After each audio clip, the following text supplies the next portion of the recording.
ജീവിതത്തിന്റെ വലിയൊരു പാഠം പഠിപ്പിക്കുകയാണ് ഈശോ ഇന്നത്തെ സുവിശേഷം യോഹന്നാന്റെ 15-ാം അധ്യായത്തിൽ. നിനക്ക് പൂർണ്ണമായ സന്തോഷം വേണമോ? നീ സന്തോഷം തേടി അലയുന്നുണ്ടോ? 2 കാര്യങ്ങളാണ് നീ ചെയ്യേണ്ടത്. ഒന്ന്, കർത്താവിന്റെ സ്നേഹത്തിൽ നിലനിൽക്കണം. എങ്ങനെയാണ് സ്നേഹത്തിൽ നിലനിൽക്കുക? ഈശോ പറയുന്ന കൽപ്പനകൾ പാലിച്ചുകൊണ്ടാണ്. ഈശോ പറയുന്നത് വരവണ്ണം വിടാതെ നീ അനുസരിക്കുമ്പോൾ നീ കർത്താവിനെ സ്നേഹിക്കുകയാണ്. സ്നേഹത്തിന് വലിയ മാനദണ്ഡങ്ങളിലൊന്ന് ഈശോ പറയുന്നത് കേൾക്കുക എന്നുള്ളതാണ്. അവൻ പറയുന്നത് ചെയ്യുമെന്നല്ലേ പരിശുദ്ധ അമ്മയും നമ്മളെ പഠിപ്പിക്കുന്നത്.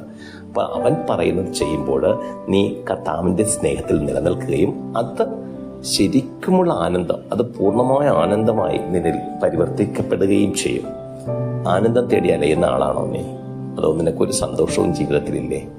കൽപ്പനകൾ പാലിച്ച് അവന്റെ സ്നേഹത്തിൽ നിലനിന്ന് നോക്കും. നല്ല ആനന്ദം വന്നു നിറയും, സ്വർഗത്തിന്റെ ആനന്ദം. ആമേൻ.